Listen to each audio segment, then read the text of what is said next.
Steve King. Right. My sausages are done. I'm just waiting for them to cool down. So, this is in reply to your thing about your feet. Right? I'm not a podiatrist. I'm not a physio and all that. So, it's going to be hard for me to argue what you've been advised, okay, by a skilled professional in feet, right? But straight away, what'll happen is so. I've not necessarily dealt with a lot of people. So I've got one guy who comes along. Hello, Lloyd. I've got one guy who comes along who, to me, who's got flat feet, right? So basically, what it'll be is if they're saying your arches are collapsing, that's kind of weak feet, right? So if you imagine that's your foot, this is obviously your big toe, right? And this is your arch. And if your arch is falling in, Steve, you're on great. I'm glad you're listening. If your arch is falling in, okay, that's going to happen, right? So if you imagine this is my hip and my elbow is my knee. If your arch falls in, your knee comes around and your hip does this, right? If that's happening on both of them, you're going to end up like that, right? Imagine that's my hips. God, there's loads of people on. Here we go. So Steve, I'm going to put, and everyone else in here actually, I'm going to put a PDF document into the bottom of here. Steve, I know you've got that thing where you can't create images and stuff like that, but hopefully the YouTube, there's lots of YouTube videos in there, and hopefully they'll help you. Anyway, so if your feet are collapsing in, what that can be, it can be coming from the hips. So like you said, they'll give you insteps to move your feet back. So if you just do that with your hands now, what happens to your shoulders? Your shoulders come up, right? So if you collapse the arches of your hands, say, your shoulders come up. So if you can push those up, your shoulders come back down, right? So that then opens up your hips, okay? So this is what we're after. Now, the problem is, some people, one of the things is, some people have this. So one of the guys who comes to me has got his little toe is kind of up and over like that. And it's been like that since birth, right? So what that does is move his foot that way, right? Most people, it's because from you from being in the army, it'll be from loads of marching and wearing boots that are basically crushing your feet in, right? Okay, like, not a geisha, is it? It's the, like Chinese women who had like the cloven hooves when they used to just bind their feet, right? It's not good.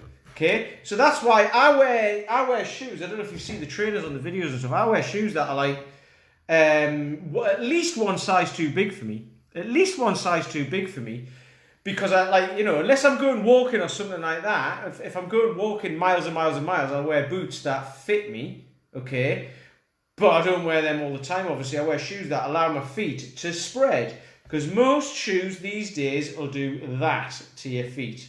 Okay, you need to be able to spread your toes like that. I'm using my hand a lot here because it's easier to do, because I've got slippers on, to be quite honest. I haven't got my pyjamas on yet, but it'll not be long.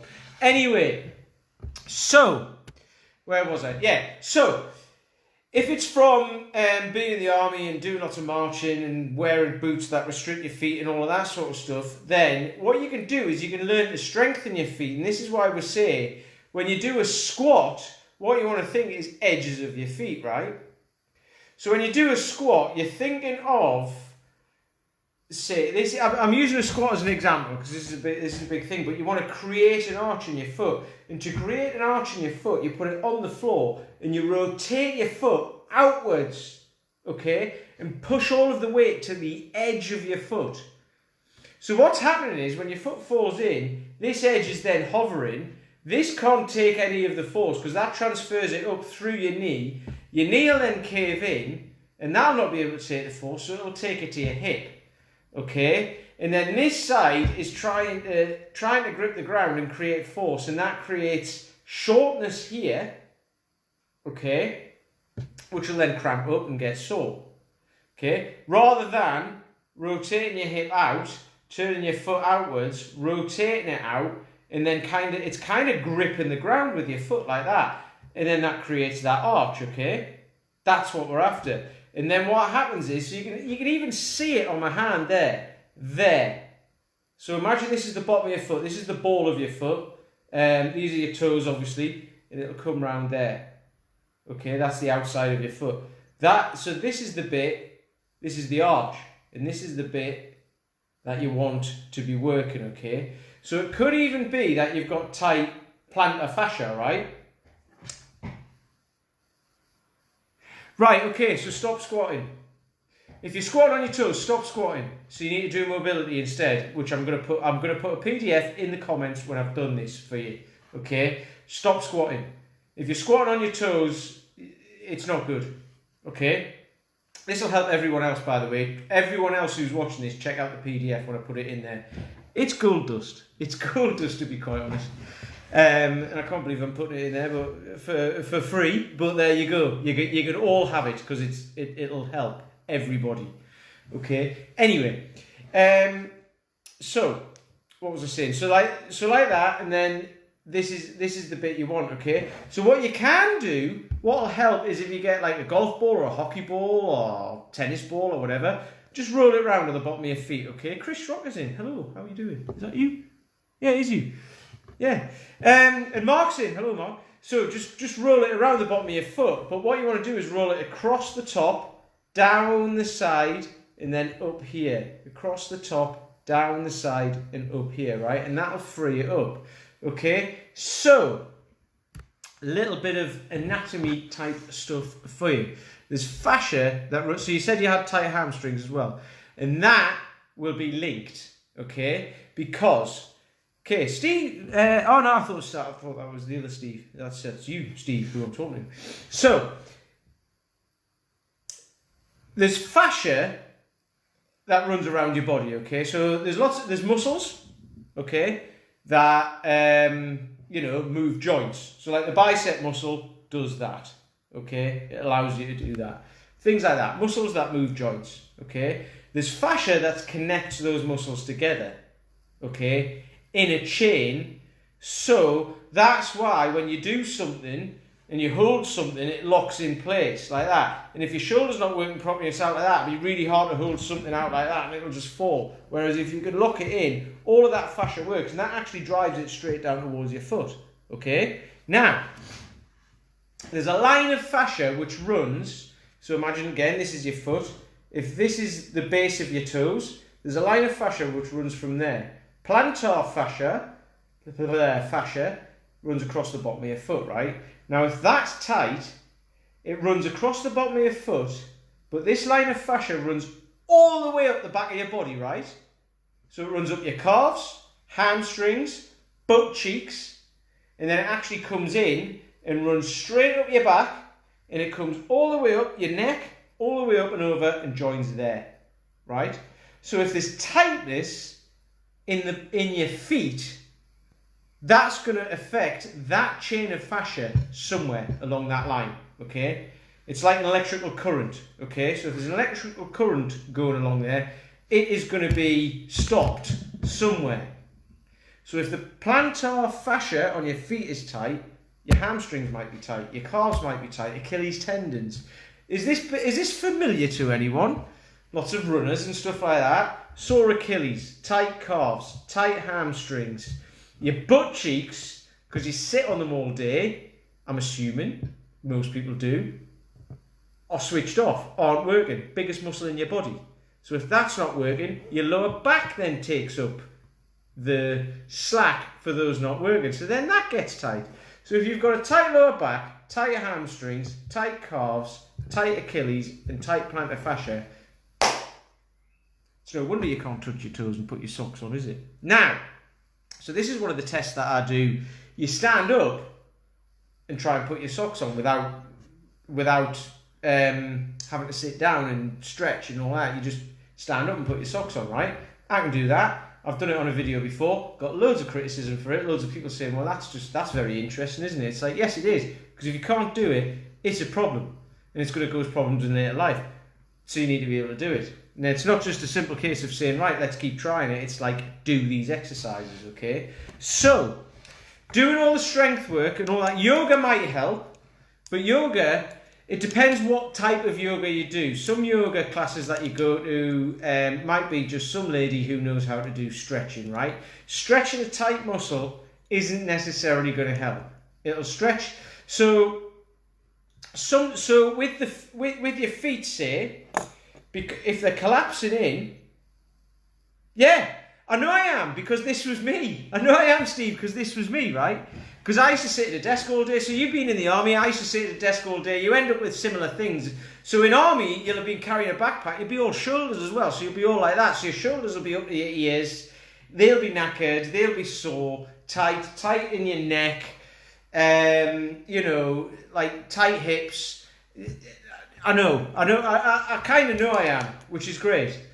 Anyway, what was I saying? Yeah, so if your foot is collapsed in, I can't remember where I was going with this now. Anyway, if you, I can't remember what I was talking about. But, oh man, that was important as well. You've thrown me, Steve, you've thrown me. But there you go. Anyway, the stuff I'll put in. Oh yeah, yoga, right? You might have something. So, say your foot is collapsed in, right? That'll be because of weakness in here. So it's like with tight hamstrings, right? It might be like, all right, brilliant, stretch your hamstrings. Well, that's great. They're just going to get tight again. What it usually is it's not always the case, but usually, or the vast majority of the time I find, is a tight muscle tends to be a weak muscle. Okay? So a tight muscle isn't as strong as it should be. So then it's obviously in a chain of fascia with other muscles, okay? So it's not as strong as it should be. So then when you try to use it to do something, your central nervous system, which governs the rest of your body, says, that's not up to the job. So I'm going to stop it doing it, and you can go and use another muscle, and it'll just go, I'm not using that. And it'll jam it up and tighten it and not allow you to do it. So when you go to pick something up, that's too heavy, it'll just go, no, I'm not going to let you do that. So rather than, and then if you stretch that muscle, what will happen is, stretching it kind of, it kind of numbs it, shall we say. So this isn't all technical stuff. If there's any medical professions in here, it's not going to make, it's not clinical, okay? However, what it'll do is say to your central nervous system, oh, that muscle's not there, right? Technically. So then it'll allow you to pick something up. But what it's done is just switched off your central nervous system's defense mechanism. So it's allowing this weaker muscle to do something that it's not strong enough to do. And your central nervous system knows that. Now, your central nervous system is like a very overprotective parent. Okay, you know, parents who wrap their kids in bubble wrap and stuff like that. It's not gonna allow you to do something if it doesn't think you can do it. So you've got to convince it that you can do that. So that's strengthening muscles, which are what the PDF that I'm going to put in the bottom of here after this. This is the stuff that'll make those muscles stronger, right? And most of it you do on the floor. So when you're on the floor, your body will let you do, your central nervous system will let you do most stuff, because it's very difficult to hurt yourself when you're on the floor because you can't fall over, right? Well, if you've got weight in your hand, or you're trying to squat something or whatever, your central nervous system is going to be on high alert, because lots can go wrong, okay? So what you're trying to do is convince your central nervous system that it's okay, okay? Yeah, pulls on your butt cheeks and all that. Sorry, I was just reading the one before. So, what you've got to try and do is convince your central, is tell your central nervous system that these muscles are actually strong enough, and they are. So what it's actually doing is, when you try to do something, you're trying to say it's this muscle here. So if I said to you now, you know, you stand there just like tense that, you'll go, and you might even, and then you might touch it and go, oh, there it is, but you've just given it feedback, okay? Whereas if your body is in tune and you go tense that, you just go, done. I've just done it, right? But that's because I've done lots of this, okay? So, so there's lots of muscles where you'll be like, I don't quite know where that is. Like, as in, you know, I can't quite think where it is. But if you can think where it is, you're like, right, okay, that's now in the chain of what's working, because your body works as a system. Okay, anyway, I've gone on a bit about that. But yeah, Steve, so the insole thing is fine. That's great. However, lots of mobility work might help it. So this is where I was going earlier. I had the lady who's head of Strong First in the UK actually was saying she had somebody who came into her and they had a sore neck. Okay, and they'd been given insoles for foot problems years ago, and they were still wearing them because they're basically told you need to wear these for your foot problems. And it's like, okay, but for how long? And this person was going to wear them for the rest of their lives, and they came in with a sore neck, and it was the insoles that were causing them because they'd been doing some stuff which had sorted their foot problem out, but they were still wearing the insoles, so it was giving them support that they didn't therefore need anymore.